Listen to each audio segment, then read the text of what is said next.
地狱6日淘汰率高达90%，成为一名乌克兰特种兵有多难？很多人可能觉得乌克兰特种部队不就是拿了北约装备的普通士兵吗？其实还真不是。从2014年俄罗斯吞并克里米亚，加上顿巴斯那边开始起冲突之后，乌克兰特种作战部队就开始了彻底的换血，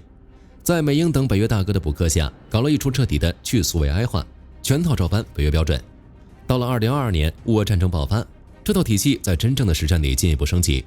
现在的乌克兰特战体系，无论是选拔机制、组织建制还是战术渗透，都更贴合实战。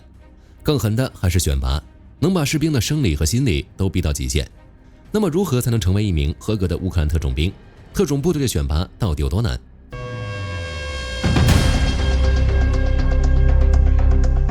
想要成为一名合格的乌克兰特战士兵，不是说你体能好、枪法准就行了，你得先去一趟堪称地狱的熔炉，这就是地狱6日。在战争时期，乌克兰特种部队的招募标准其实挺有弹性的，一般是要18到35岁的现役或者动员兵，但如果有些专业特别缺人，放宽到45甚至55岁也不是不行。候选人也不挑，有海军陆战队老兵，有前法国外籍军团的狠人，甚至还有牙医、企业高管，或者一直在后方干文职的志愿者。但有一点很公平，在选拔过程中，任何人都有随时退出的权利。只要你受不了了，走过去敲响那口退出之钟，立马就可以收拾东西走人，绝对没人拦着你。整个选拔的起点就是极其变态的地狱6日，整整6天6夜的高压预选拔，熬过去了，你才算是拿到了后续正式课程的门票，没熬过去直接滚蛋。那么这6天到底有多变态？开始的前一天，你会领到一把仿制 AK-47，还有一件橙色背心，住的房间窗户全被胶带封死了，黑漆漆的，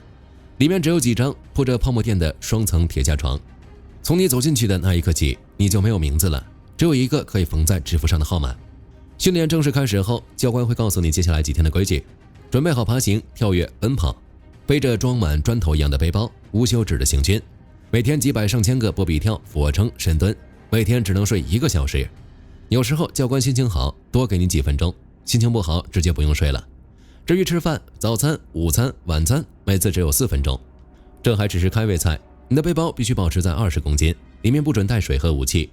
最关键的是那把训练用的模型 AK-47， 你绝对不能让它离开你的手。一旦你把枪放下了，哪怕是1秒钟，教官就会让你扛着一根树枝去行军。如果你弄丢了任何装备，不好意思，没有补发，你得用物理手段去抢回来。在这里，你永远不能走路，只能跑，不能单独行动，必须2人一组。如果顶不住，那就按铃出局。听完这些规矩，恭喜你可以去训练了。等待你的将是无休止的折磨。波比跳、俯卧撑、深蹲，一套连招下来，第一天结束的时候，基本上就有将近一半的人受不了，直接敲钟走人。留下来的人晚上也别想睡个好觉。晚上会有查寝，主要是搜违禁品。如果有人偷偷藏了香烟或者糖果，那不好意思，全员连坐，全体接受严厉的体罚。最搞心态的是，你每做一个波比跳，还得大声喊着感谢那个偷藏东西的队友。等夜幕彻底降临，你以为能休息了 ？No，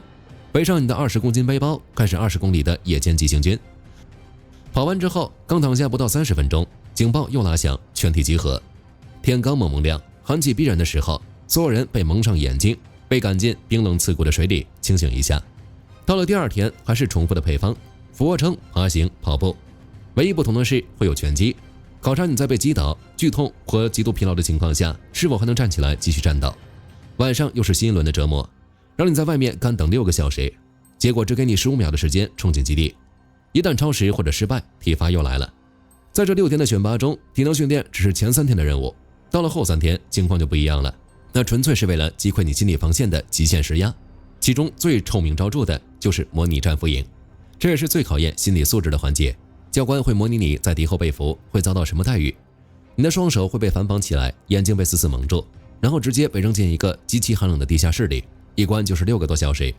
在这又黑又冷的环境里，教官会拿大功率高音喇叭循环播放让人毛骨悚然的尖叫声和哭笑声，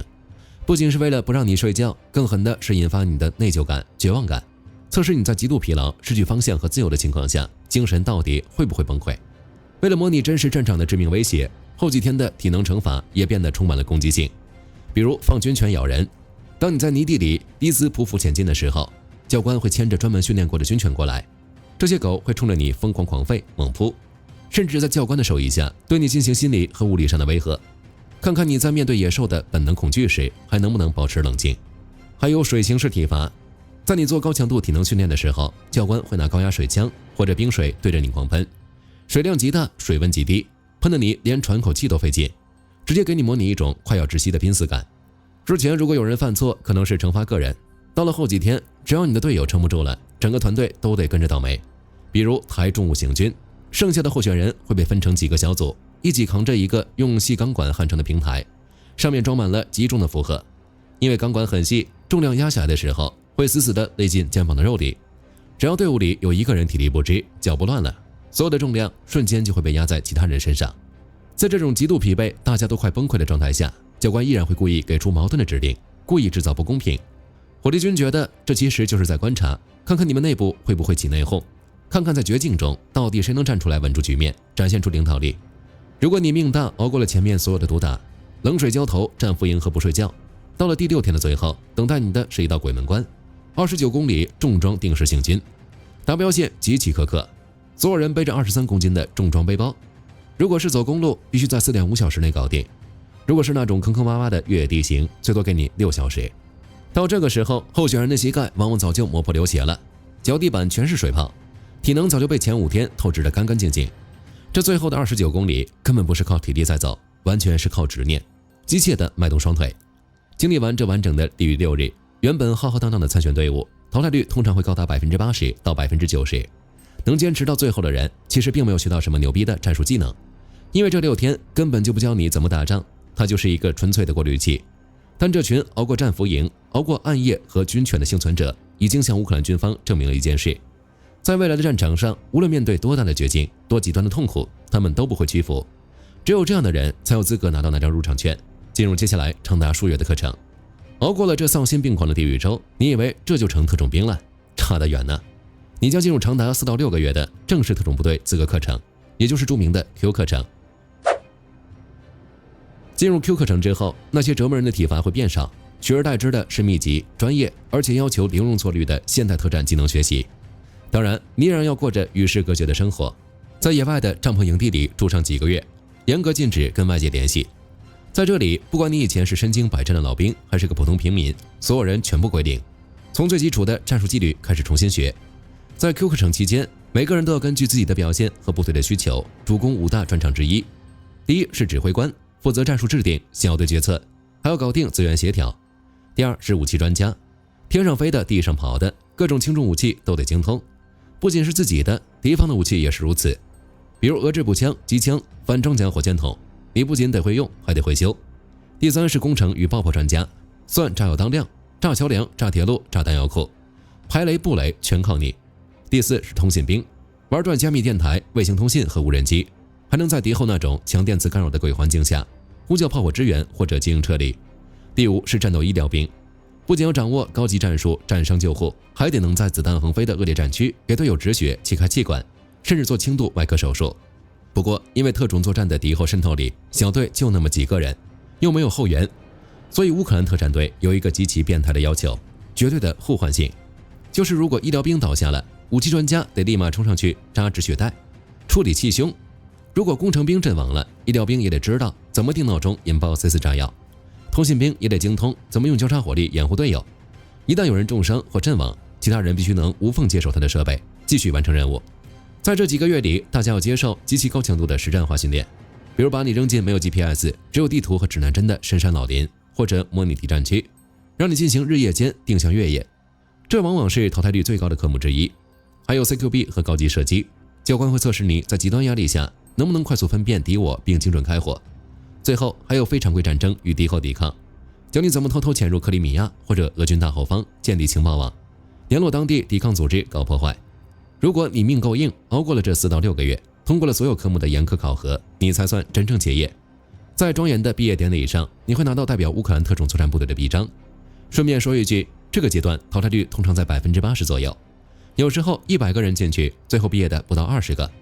宣誓完之后，别想着能休假，直接编入作战分队，发往最危险的前线，去执行渡河突击，潜入俄军后方炸补给，或者去搞高风险的战俘营救。说实在的，在全面战争的动员压力下，乌克兰也发现这么慢工出细活不行，前线消耗太大了。于是衍生出了好几个定位和选拔机制，完全不一样的特战实体。比如游骑兵军，这是战时为了快速补充突击力量搞出来的，因为常规步兵旅在战线上消耗太大。2024年，乌克兰 SSO 成立了游骑兵军，下辖第4567团，他们的定位介于常规精锐步兵和高阶特种部队之间，主打一个培训周期短、见效快，选拔主打一个干脆利落，快速面试、查查背景、测测技术体能。比如3公里跑12分钟，15个引体向上，100米15秒，过了就直接接受北约标准的突击和侦察战术强化训练，练完直接扔进战壕里去跟俄军抢阵地，不用去上频繁的 Q 课程。还有国防部军事情报局这边的特殊活动单位 GOR 拥有独立特战建制，行事风格极其野路子，旗下有好几支名气很大的独立单位，最出名的就是海妖团。2022年2月成立，最早是 GOR 的军官带着哈尔科夫当地的球迷、退役老兵还有志愿者拼凑起来的。这支部队的选拔充满了情报机构的特色，必须通过深度的政治问卷与强制性的测谎仪测试，严防俄罗斯内鬼。过了初筛，蒙上眼睛拉到秘密基地，搞14天的极限实战测试，通过率只有30%到35%，然后再搞1个月内部军训。因为之前外籍志愿者在实战里死伤率太高，从2025年起，海妖团直接关了外籍通道，只收本国人。再比如萨满营，只属于 GOR 第10特种分队，规模不大，大概250到500人，但这帮人全是顶尖高手，潜水、极限散将、高山作战样样精通。他们特别喜欢招那种在阿富汗跟英美特种部队混过的老兵，选拔极其扁平化，没有那么多花里胡哨的课程，指挥官亲自面试，配合极其严苛的测谎仪查忠诚度，过了就直接上模拟任务演练。他们旗下甚至还有车臣志愿者组成的营队，与克里米亚鞑靼人组成的营队，另外还有阿尔坦单位。2022年6月成立，全是高度激进的志愿者和 GOR 老兵，专干那种非正规、高曝光度的黑海两栖突袭和身前敌后渗透的脏活累活。当然，说到乌克兰最精锐的，还得是国家安全局的阿尔法特种作战中心，作为历史最悠久、最王牌的国家级力量，他们继承并改造了苏联克格勃阿尔法小组的底子，专精反间谍、反恐、保护要员和袭击高价值目标。全员开打后，阿尔法首次向民间高手开放招募，但门槛高得吓人，通过率只有可怜的7%。如果你跟俄罗斯、白俄罗斯或者备战领土的亲属有哪怕一点关系，一律直接 pass。体能测试极其变态，要在极度疲惫的状态下进行 KO 制的实战对决。招进来之后，1个月基础训练，6个月专项技术研习，从精密 CQB 长程狙击到先进无人机矩阵操作，应有尽有。为了应付战时庞大的无人机消耗，2025年7月，阿尔法甚至获批扩编到了1万人。大家可能听得有点乱，火力军给大家简单总结一下 SSO 特战中心5大专长：战时允许先打仗后补课，游骑兵军免去复杂课程，急速成军的精锐突击队，专干战壕肉搏；GOR 海妖团政审加测谎，城市攻坚主力不要老外；GOR 萨满营指挥官直聘精英老兵集结地，专攻极限空降和潜水暗杀；SBO 阿尔法政审最严，通过率最低，暗杀和无人机战术的绝对天花板。选拔和配置那么猛，战绩就更不用说了，一个比一个耀眼。自2022年乌俄战争爆发以来，乌克兰特种部队搞出了好几次能写进教科书的奇迹操作，比如安东诺夫机场阻击战。2022年2月24日，俄军派了最精锐的 VDV 空降兵，坐着几10架直升机突袭安东诺夫机场，想搞个桥头堡直取基辅，结果刚好撞上了前一天刚改组的萨满营和 SBO 阿尔法特战队。乌军特种兵顶着直升机起地，拿便携式防空导弹干下来好几架K52和米8，还用无人机引导重炮对停机坪上的俄军空降兵一顿毁灭性打击，拖住了俄军的进度，给主力回防赢得了救命的时间。俄军的基辅大撤退也有乌克兰特战队的功劳，那是2022年3月开打第1周，俄罗斯搞了个长达64公里的庞大装甲车队，想从切尔诺贝利一路平推基辅。当时乌克兰这边一支叫空中侦察的分队，由 IT 专家和特战老兵组成，一共才30个人，骑着4轮越野摩托，带着夜视仪、狙击枪、遥控地雷，还有那种改装过能挂1.5公斤反坦克炸弹的重型无人机，趁着天黑没进森林。这30个人在夜里对着俄军纵队头部就是一顿精准突袭，炸毁了打头的几辆重型装甲车，直接把整条公路给堵死了。接着连续几个晚上，他们专挑油罐车和弹药车炸，配合工兵炸毁大坝、水淹公路，硬是凭着30个人的部队趁点杀，把俄军拖在基辅郊外。最后俄军没油、没弹药、没暖气，只能灰溜溜撤退。在乌军的哈尔科夫反攻中，海妖团也立下不世之功，到了2022年秋天，在哈尔科夫的反攻里，海鸥团成了那把最尖的刀。他们率先突袭解放维尔比夫卡，然后抢攻巴拉克利亚和库皮扬斯克，利用夜间摩托化机动和北约 CQC 战术，在俄军防线侧翼穿插，直接把俄军防线捅了个大窟窿，导致血崩式溃败，还抓了一大堆俄军高级军官送回了总部。到2025年到2026年，阿尔法小组公布了一组数据，他们的 FPV 自杀式无人机部门对俄军造成了超过55亿美元的装备损失。战场上每被炸毁6辆俄军坦克，就有1辆是阿尔法干的，主打一个用1辆2手本田的钱换1辆坦克。后来他们把目标转向了俄军昂贵的防空系统，